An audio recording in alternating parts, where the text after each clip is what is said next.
see it. We're live. Is he? It's out west. I know he was working. Good afternoon, Yeah. everyone. I'd like to welcome you to the Fuller Road Management Corporation Board meeting. I welcome all the directors who are here today, and thank you very much for your time and coming in on such a beautiful summer day. We also have the following attendees I'd like to recognize. We have Kevin Eunice, who is COO of the Empire State Development Corporation, and Emily Pinchala, representing the SUNY Research Foundation today. At this point, before we get started with the agenda items, I'd just like to check to see if anyone of our board members has any potential conflict of interest with respect to the items that are on today's agenda.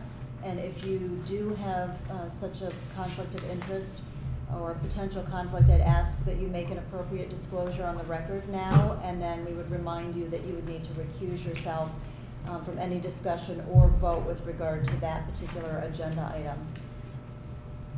Anyone have any potential conflicts? Okay, hearing none, we will move to approval of the minutes from our last meeting, which was held on May 10th, 2017. Is there a motion to approve the minutes? Thank you, Frank. Thank you, Michael.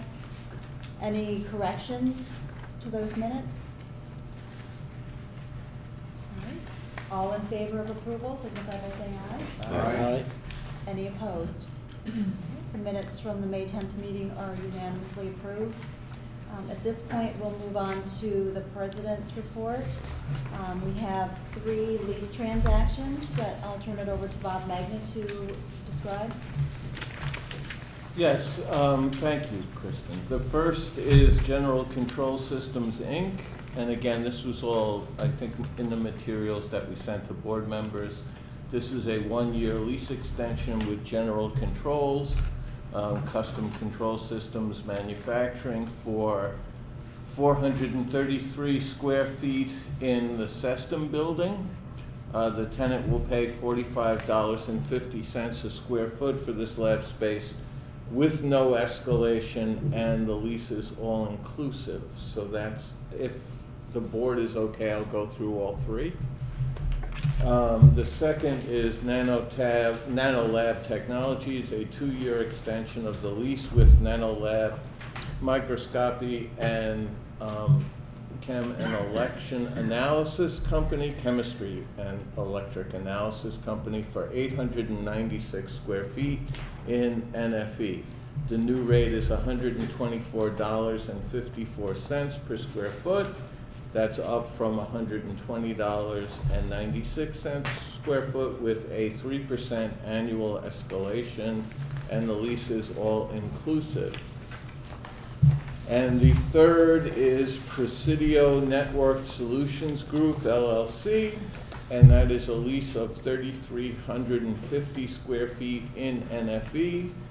Presidio and IT solutions provider, it's $30 a square foot with 3% annual escalations. The lease is all inclusive. Presidio will pay costs of fit up for the lease space. This would terminate their lease in Zen for 2,500 square feet, for which Presidio has been paying rent but did not commence a fit up. The new lease generates more rent and eliminates Fuller Road Management Corporation's contribution to fit up. The board is being asked to authorize the president to enter into the above leases and amendments on the terms that were stated. The Finance Committee, for your information, approved these leases and amendments at its meeting on July 15th of 2017. I'll make the motion. Second? Any questions before we take the vote? I just had a quick question. Those are different types of space, right? Yes, absolutely. Presidio was in the Zen building, for example, if I work backwards, and I think they found that space. They needed a little bit more space. It was an economic win-win, I think, because they could move out of that space where we had said we needed to do fit up. They could move to the space in this building, which is a little cheaper on a square foot basis, and then they would do the fit up for that larger piece of space. So we think that was one that made sense. The other two, as you rightly pointed out, were for more technical space, you know, in our more clean room facilities. Any other questions on any of the three lease pieces? Hearing none, is there a motion to approve? All in favor, Yeah. signify by saying Aye. Aye. Okay. any nays? No.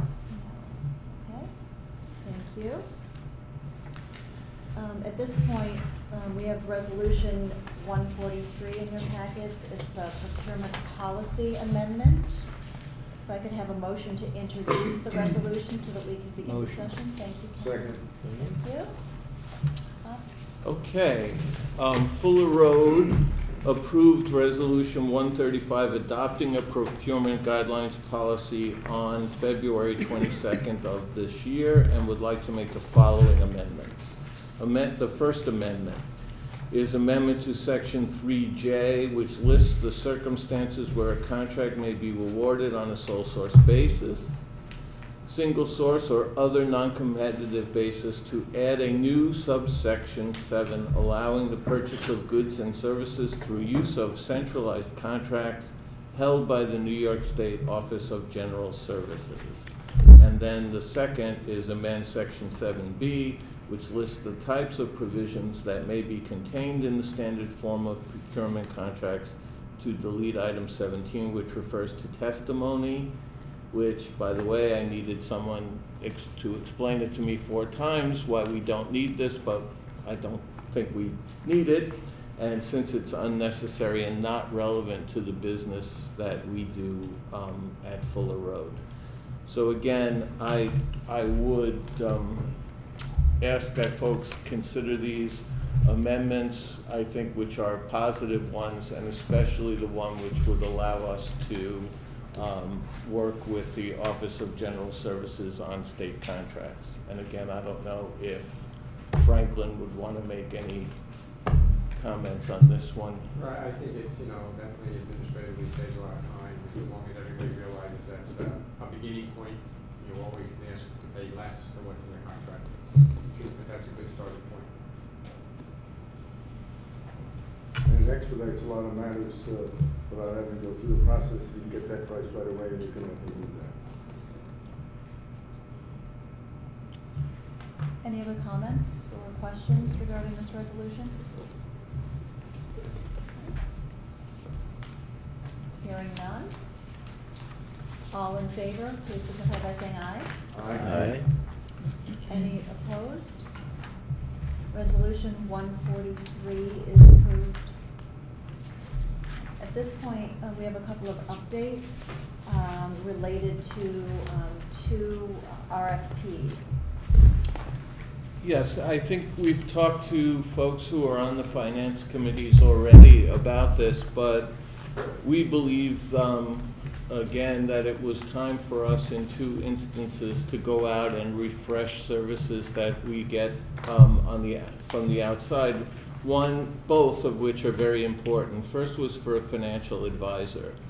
So again, we went out, and the RFP is actually now on the street for to obtain a financial advisor's services. Again, we think very important for us. We're not under contract with any financial advisor, and given the financial issues that are associated with an organization this big, we believe that it was important for us to secure the services of a financial advisor. That would be done in such a way to allow us to pick from a group of financial advisors to handle either specific financing issues or to provide us ongoing advisement about our financial situation, and give us recommendations about how we might save costs or reduce costs with respect to any financial issues. Also, we're asking for an RFP, which has not yet hit the street, for legal services, an outside counsel. We have used outside counsel services, as the board knows. I think an organization like Fuller Road is always going to need, or always have the possibility of needing outside legal services for contract issues, for other legal issues that arise. We currently have a contract that is running out for outside legal services and think it's time to go back out into the marketplace. There may be the case in the future where, and again, this is an update to the board. We don't really come to the board with the fact that we're going out for RFPs. We come back to the board with contracts once an RFP's been done, but certainly we don't want to do that without giving the board some heads up about what we're doing and what services we're trying to procure. So in the future, we may also be looking for an RFP for accounting services and potentially to help us with ongoing commercial rental issues. But again, those are still a little bit in the future. Legal services, financial advisor, and I might add bond counsel are ones that we're going to be doing either have done already with respect to financial services, or will be doing in the near future. What do you think the timing is on bringing those back for contracts in a sense in the fall, or? No, I think we need to move faster on that, Megan. We think that we're going to get a group qualified sometime around the middle of August. Okay. And then when we need a specific, either for a financing opportunity or for ongoing advice, we can go and do a mini bid essentially to pick from that list. Okay. How is that being broadcast, the financial advisor? Is that just on our website, or? No, I think we did a whole series of state contract reporter and all sorts of the normal places where people would look for that. Okay. Believe me, I can tell you, Bob, given the questions we've gotten, people know it's out there. Not something you and I normally read, but there's a bunch of Yeah, there you go. So you expect to get a number of responses back on both? I do, Okay. I do.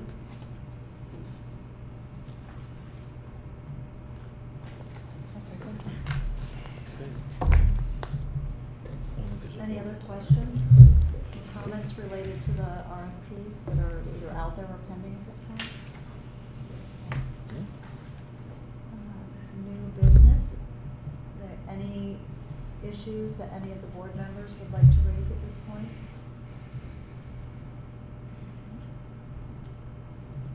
Hearing none, I'll move on to the public comment period of our meeting. If there's anyone from the public who would like to make a statement, we would welcome you to do that at this point, simply asking that you confine your statement to 2 minutes. Is there anyone that would like to make a statement or a comment at this time? Hearing none, I would remind our board members that our next scheduled full Board of Directors meeting will be held on August 10th here in this room. And at this point, I would ask if we have a motion to adjourn. So moved. Second. Thank you. Thank you. We are adjourned. Thanks again, everyone, for coming. Thanks, Christine. Thanks, Kristen.